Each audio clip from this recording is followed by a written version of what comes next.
Hi friends, ഷെഫീസ് dream വേൾഡിലേക്ക് സ്വാഗതം. വളരെ ടേസ്റ്റിയും അതുപോലെ സിമ്പിളായിട്ടുള്ള ഒരു മീൻ കറിയുടെ റെസിപ്പി കേട്ടോ. നമ്മളിതിലേക്ക് തേങ്ങയൊന്നും അരച്ച് ചേർക്കുന്നില്ല, നമ്മൾ മസാലയൊന്നും അരച്ചിട്ടാണ് കറി വെക്കുന്നത്. അതുപോലെ ഇത് ചോറിൻ്റെ കൂടെയും അതുപോലെ കപ്പ, അപ്പം എന്തിൻ്റെ കൂടെ കഴിക്കാനും നല്ല കിടിലൻ ടേസ്റ്റിയാണ്. അപ്പോൾ എല്ലാവരും ഒന്ന് ട്രൈ ചെയ്ത് നോക്കൂ കേട്ടോ. അപ്പോൾ നമുക്കിത് എങ്ങനെ തയ്യാറാക്കുന്നത് നോക്കിയാലോ. നമുക്കിതിലേക്ക് കുറച്ച് ഉള്ളിയും തക്കാളിയൊക്കെ ഒന്ന് വഴറ്റിയെടുക്കാം. ആദ്യം ഇതിലേക്കായിട്ട് എടുത്തിട്ടുള്ളത് ഒരു 2 പിടി കൊച്ചുള്ളിയാണ് എടുത്തിട്ടുള്ളത്. നമ്മൾ ചെറിയ ഉള്ളി ഒന്ന് ചെറുതായിട്ട് കട്ട് ചെയ്തെടുത്താൽ കേട്ടോ. അതുപോലെ ഒരു 2 തക്കാളി എടുത്തിട്ടുണ്ട്, അതൊന്ന് ചെറുതായിട്ട് കട്ട് ചെയ്തെടുത്തിട്ടുണ്ട്. പിന്നെ ഒരു 4 വറ്റൽമുളകും, പിന്നെ ഒരു 6-7 അല്ലി വെളുത്തുള്ളിയും ഒരു ചെറിയ ഇഞ്ചി കഷ്ണം ഒന്ന് ചെറുതായിട്ട് കട്ട് ചെയ്തെടുത്തിട്ടുണ്ട്. ഇനി നമുക്കിതൊന്ന് വഴറ്റിയെടുക്കാം. ഇനി നമുക്ക് ഉള്ളിയും തക്കാളിയൊക്കെ ഒന്ന് ആദ്യം വഴറ്റിയെടുക്കാം. അതിനായിട്ടൊരു ചട്ടി അടുപ്പത്ത് വെച്ചിട്ടുണ്ട്. അതിലേക്ക് ഒരു 2 ടേബിൾ സ്പൂൺ വെളിച്ചെണ്ണയാണ് ചേർത്ത് കൊടുക്കുന്നത്. ഇനി നമുക്ക് ഈ വെളിച്ചെണ്ണ ഒന്ന് ചൂടായി വരുമ്പോൾ നമുക്കിതിലേക്ക് കട്ട് ചെയ്ത് വെച്ച ചെറിയ ഉള്ളി ചേർത്ത് കൊടുക്കാം.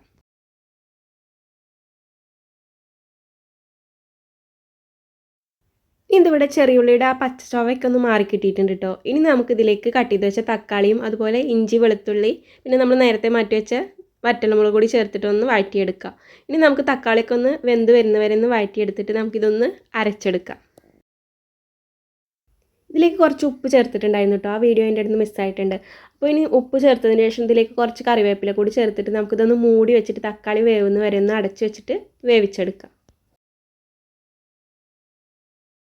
ഇതിവിടെ നല്ല രീതിയിൽ വഴണ്ടി കിട്ടിയിട്ടുണ്ട് കേട്ടോ. നമ്മുടെ തക്കാളിയൊക്കെ ഒന്ന് വെന്ത് ഉടങ്ങിയിട്ടുണ്ട്. അതുപോലെ ഇഞ്ചി വെളുത്തുള്ളിയുടെ പച്ചപ്പൊക്കെ ഒന്ന് മാറി കിട്ടിയിട്ടുണ്ട്. ഇനി നമുക്കിതൊന്ന് തീ ഓഫ് ചെയ്തിട്ട് നമുക്കിത് തണുത്തതിന് ശേഷം ഒന്ന് അരച്ചെടുക്കണം.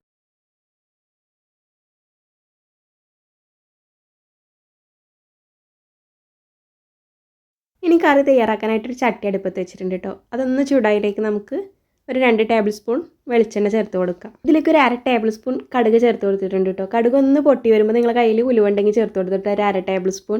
ഞാനിവിടെ ചട്ടി അടുപ്പത്ത് വെച്ചിട്ടാണ് ഉലുവ തിരയുന്നത്, അത് കഴിഞ്ഞിട്ടുണ്ടായിരുന്നു കേട്ടോ. അപ്പോൾ അതുകൊണ്ട് ചേർത്ത് കൊടുത്തിട്ടില്ല. അപ്പോൾ നിങ്ങൾ ഒരു 1/2 ടേബിൾ സ്പൂൺ ഉലുവ കൂടി ചേർത്ത് കൊടുക്കുക. ഇനി നമുക്കിത് പൊട്ടി മുഴുവനാകുമ്പോൾ നമുക്കിതിലേക്ക് ഒരു 1/2 ടേബിൾ സ്പൂൺ മഞ്ഞൾപ്പൊടിയും ഒരു 1/2 ടേബിൾ സ്പൂൺ കാശ്മീരി മുളക് പൊടി കൂടി ചേർത്തിട്ട് നമുക്ക് അരപ്പ് പെട്ടെന്ന് തന്നെ ഒഴിച്ചു കൊടുക്കാം.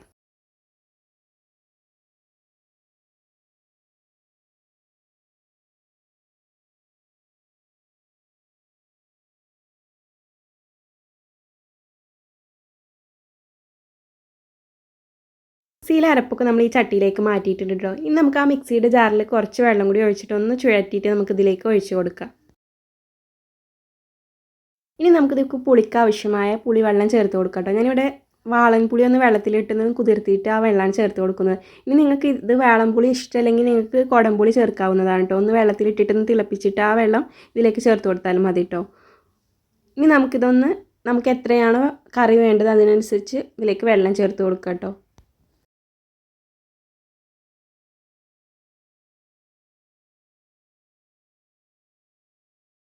നമ്മളിതിലേക്ക് ചേർത്ത് കൊടുക്കുന്നത് അയല മീനാട്ടോ. ചെറിയ കുഞ്ഞനയല ഒന്ന് കട്ട് ചെയ്തെടുത്തതാട്ടോ. നിങ്ങൾ ഏതാണോ മീൻ കറി വെക്കുന്നത് അത് ചേർത്ത് കൊടുക്കുക കേട്ടോ. ഇനി നമുക്കിത് മീൻ ഇതിലേക്ക് ഇട്ട് കൊടുക്കാം. ഇനി മീൻ ഇട്ടതിന് ശേഷം ഒന്ന് മിക്സ് ചെയ്തെടുക്കട്ടോ. ഒരുപാട് അങ്ങ് മിക്സ് ചെയ്തെടുത്തോട്ടോ. ഇനി നമുക്കിത് മിക്സ് ചെയ്യേണ്ട. ഇനി നമുക്ക് ചട്ടി വെച്ചിട്ടൊന്ന് ചുറ്റിച്ചെടുത്താൽ മതി കേട്ടോ. ഒന്ന് തിള വന്നിട്ട് നമുക്കിത് ഓഫ് ചെയ്യാവുന്നതാണ്. ഇതിന് ഒരുപാട് അങ്ങ് വേവൊന്നും വേണ്ട, കാരണം ചെറിയ മീനാണ്. അതുപോലെ നമ്മൾ മൺചട്ടി ആയതുകൊണ്ട് ചൂട് ഒരുപാട് അങ്ങ് നിൽക്കും. നമ്മൾ തീ ഓഫ് ചെയ്താലും തിളച്ച് വരുന്നതാണ് മൺചട്ടി. അപ്പോൾ നമുക്കിതൊന്ന് നല്ല രീതിയിലൊന്ന് വെന്തെന്ന് തോന്നിയാൽ നമുക്ക് തീ ഓഫ് ചെയ്യാം. ഈ ടൈമിൽ നിങ്ങൾക്ക് ഉപ്പ് കുറവുണ്ടെങ്കിൽ ഉപ്പ് കൂടി ചേർത്ത് കൊടുത്തോട്ടോ. ഇനി നമുക്കിത് നല്ല രീതിയിലൊന്ന് തിള വരുമ്പോൾ നമുക്ക് തീ ഓഫ് ചെയ്യാവുന്നതാണ് കേട്ടോ. നമുക്കിതിൻ്റെ മുകളിലായിട്ട് കുറച്ച് കറിവേപ്പില കൂടി ഇട്ട് കൊടുക്കാം കേട്ടോ. ഇനി നമുക്ക് തീ ഓഫ് ചെയ്യാവുന്നതാണ്. അങ്ങനെ നമ്മുടെ ടേസ്റ്റിയും സിമ്പിളായിട്ടുള്ള മീൻ കറി ഇവിടെ റെഡി ആയിട്ടുണ്ട് കേട്ടോ. നിങ്ങൾ ഇതുവരെ ഇതുപോലെ ട്രൈ ചെയ്യാത്തവരുണ്ടെങ്കിൽ ഒന്ന് ട്രൈ ചെയ്ത് നോക്കൂ കേട്ടോ. നമുക്കിത് ചോറിൻ്റെ കൂടെയും കപ്പ, അപ്പം, പൊറാട്ട എന്തിൻ്റെ കൂടെ കഴിക്കാൻ നല്ല കിടിലൻ ടേസ്റ്റ് ആയിട്ടുള്ളൊരു മീൻ കറിയാണ്. അപ്പോൾ നിങ്ങൾ എൻ്റെ വീഡിയോ ഇതുവരെ കണ്ടിട്ട് സബ്സ്ക്രൈബ് ചെയ്യാത്തവരുണ്ടെങ്കിൽ ഒന്ന് സബ്സ്ക്രൈബ് ചെയ്ത് സപ്പോർട്ട് ചെയ്യും. കൂടെ ബെല്ലൈക്കൺ കൂടി എനേബിൾ ചെയ്താൽ ഞാനിടുന്ന വീഡിയോസിൻ്റെ നോട്ടിഫിക്കേഷൻ നിങ്ങൾക്ക് ലഭിക്കുന്നതാണ്. അപ്പോൾ മറ്റൊരു നല്ല വീഡിയോ ആയിട്ട് വീണ്ടും വരുന്നവരെ ബായ്.